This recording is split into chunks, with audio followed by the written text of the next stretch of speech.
So you run a coaching or service offer, but your testimonials aren't closing anybody. So why is that? Well, the assumption is always that a happy client means a powerful testimonial, but that's not quite the case. Happiness doesn't produce proof. The right question does, and the right framing does. I see so many coaching service-based businesses having these testimonials that are so leading and so scripted and feel so just plastic that it really doesn't aid in your sales process at all, because it's really not standing out from any of the other testimonials that any of the other 1,000 coaching consulting gurus have. So there's a couple of issues that I usually see. Like I said, number one is a testimonial is just like bullet point after bullet point of, yep, did this, did that, this was great, cool. Again, it's just plastic. It's just kind of lifeless. The second issue is that it reads like a sales page, that your testimonial is obviously maybe a little bit coached, a little bit kind of prompted, and it feels like that when somebody's watching it, right? Because you have to imagine watching it from the person who's considering joining your offer, joining your program, whatever, knows the price point. Maybe they don't, but they're considering investing what they know will probably be a large amount of money with you. And it's like, is this really going to be the thing that's going to stand out from everything else that's in the industry, all the other testimonials, but also stand out from your sales page, stand out from your sales content, right? Saying like, this changed my life. It doesn't really say anything. I mean, yes, does that, cool. Can you say, yes, this changed my life. I'm doing so much better now because of this program. Fine. But again, that's what everybody else is saying. Everybody else.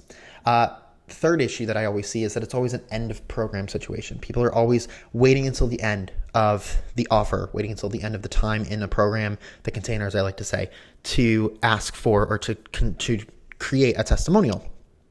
But the problem with this is that people will always be much more reactive, much more receptive, much more ready to give you their discretionary effort when their belief that they will achieve results is highest, not when the results will objectively look the greatest.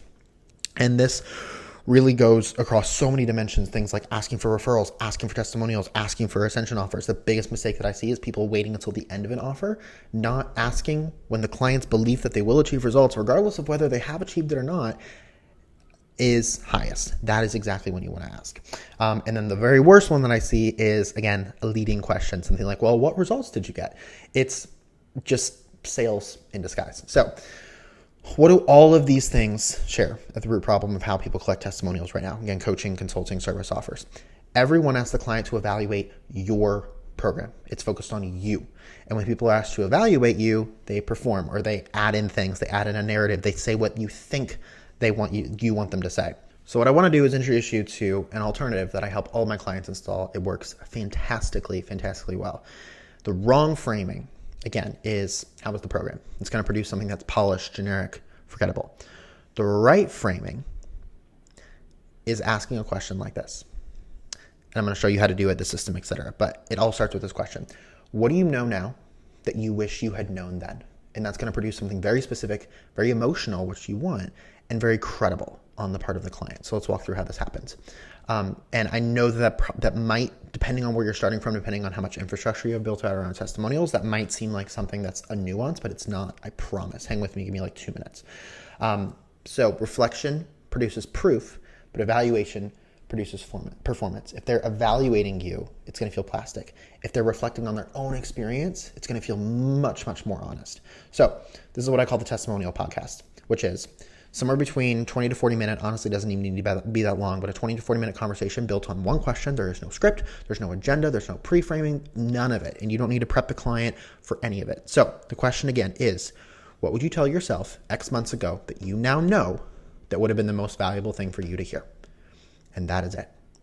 And you're like, well, okay, I kind of already asked a version of that question. Yes, but the version that I see 99.9% of the time is always, again, in the context of the program. What did we help you do? How did we help you achieve X, Y, Z? Well, how did we make you feel throughout the process? Forget all of that. That is exactly the kind of questions that everybody else is asking. Ask them to reflect on their own experience, because what is going to happen is that they will automatically reference you and give you credit for all of the wins that you were due. Everything that they feel that you really helped them to achieve throughout the process. And honestly, they'll probably do it even more so than they would have if you had asked them to create this narrative in these leading questions. And also the quality of the way that they talk about you will also be so much greater because it's not prompted, it's authentic. So why does this work? Again, Instead of thinking about the program, they're thinking about themselves. We like to think about ourselves, as you know. The second reason this works really well is because you are describing it in their exact words. You're not trying to coerce something out of them. You're allowing them to say whatever they're going to say. And what this is going to do is it's going to make it actually more likely that somebody watching is also going to feel the exact same way or have the exact same narrative, say the exact same things, and then be more convinced or more interested in working with you. So it really helps your client acquisition as well, because it's the words of the prospect, which across the board are probably going to be pretty similar. And the third reason is that instead of being slightly nervous or performing, again, they are feeling seen, they're feeling empowered, they're feeling grateful, and they remember it as this meaningful thing. It's not just like this testimonial call. So how would you run it? Before the call, maybe 24 to 48 hours before the call, there's no script. There's no right answers. There's nothing you need to say. I would send the client just a quick note mentioning all of this, just saying, listen, I'm just going to ask you one question and we'll take it from there. Come as you are. There's no prep needed. Just completely lay off the pressure. Now, as for the call itself, obviously intro, core question, which will lead you into the rest of the call, which we'll get into in a second. And then obviously a close and next steps and CTA, which we'll get into in a second. So again, opening is something like no agenda, no right answers. I'm just going to ask you one question and we'll walk from there. Sound good? As far as asking it, this is the question, as we said, and then you shut up, typical in sales. Now, the questions that I love to ask to go deeper, because here's the thing, obviously we frame this as, yes, we're gonna start with one question, we're gonna ask one question, etc. But there's gonna be some natural extensions of this that come up, so you can kind of use these as arrows in your quiver. What were you not being fully honest with yourself about back then? Was there a specific moment where something shifted? What did you almost talk yourself out of that you're glad you didn't? And what surprised you most about the work, what the work actually looked like? And you can use some of them. I know never use all of them. You can use all of them, sure, if the conversation is there. But a couple things I want to point out is, one, it's still keeping this frame focused on the client. It's not focused on you. But you and your program and your offer and the way you help them will come up as a byproduct of this. They won't be able to talk about their experience and their progress without intertwining it with you and your program and what you've done for them. The second thing is that each of these, I'm sure you can probably already tell, each of these address a specific potential objection that somebody could have on the front end. So what I would personally do is I would get compilations of the answers to all of these more specific, deeper questions. So for instance, what did you almost talk yourself out of that you're glad you did it? Or better yet, actually, let's use the fourth one. What surprised you most about what the work actually looked like? If you've got somebody, or you have a track record of people coming in at the front end having objections about, well, I don't know if this is for me, or I don't know if I can actually commit to this, or I don't know if this is going to be the right work or the right process for what I need to do to achieve XYZ goal. Put together a compilation of 10 people answering the question, what surprised you most about what the work actually looked like. They'll tell you the negatives, but they'll also tell you a lot of positives. Put that together, a compilation of that together, a 3-minute video, send it to all your prospects before the sales call. Promise you your conversion rates on that specific objection will go way up. So really helps you to be able to go deeper and still staying in the frame of keeping it about them. Now, again, 3 things to never do. 1, don't ask leading questions. Again, it's going to create testimonials that look like everybody else's. 2, just don't feel the silences. Just as powerful on sales as it is here. And then 3, again, don't steer the conversation. You are facilitating, you are not interviewing.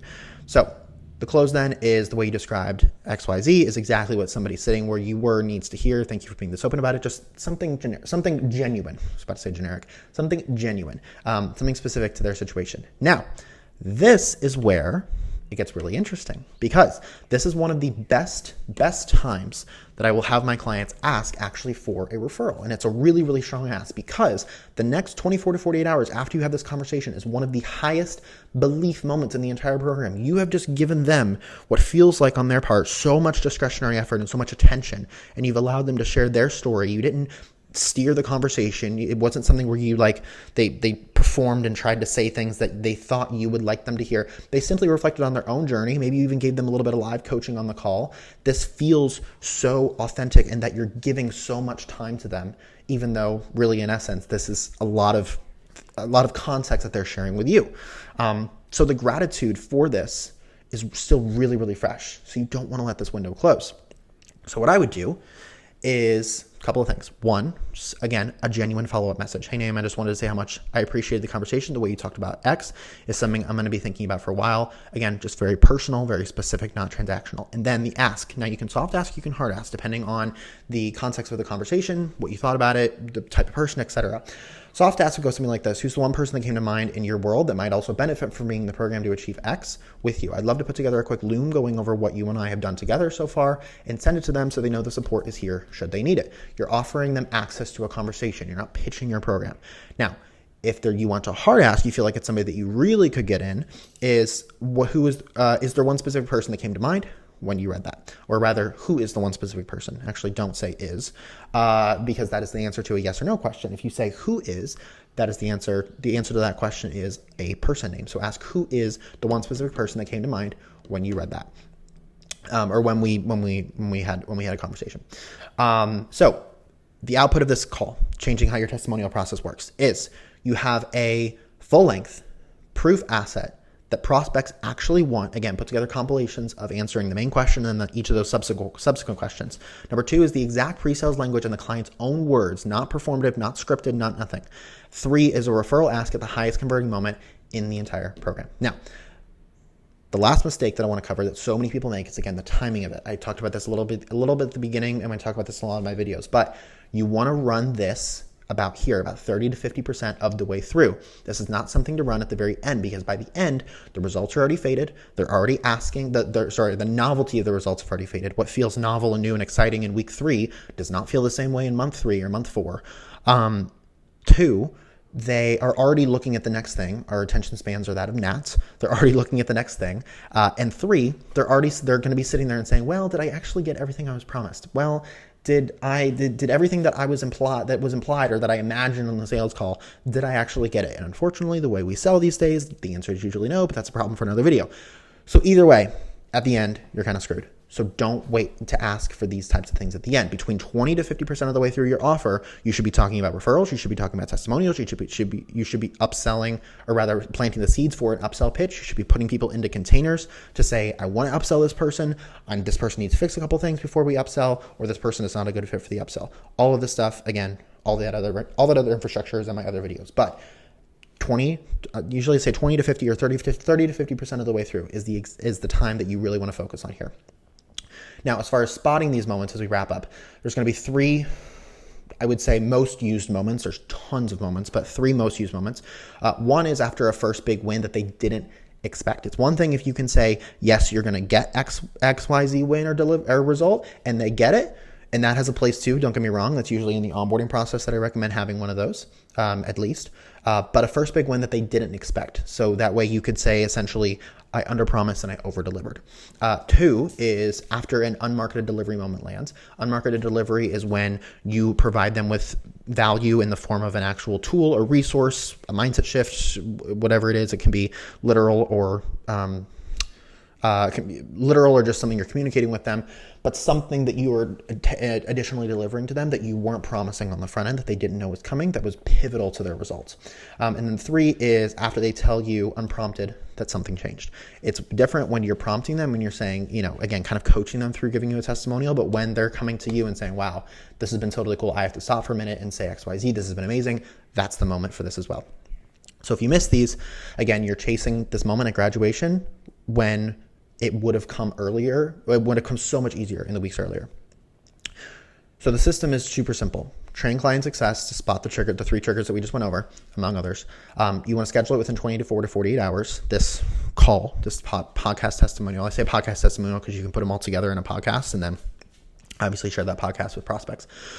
3 is, and then run it and then follow up within 24 hours with the personalized note and then the referral ask. So again, the compounding effect of all this is the client reflects on the transformation. It produces credible organic proof. It closes prospects who distrust polished testimonials, which is becoming more and more frequent.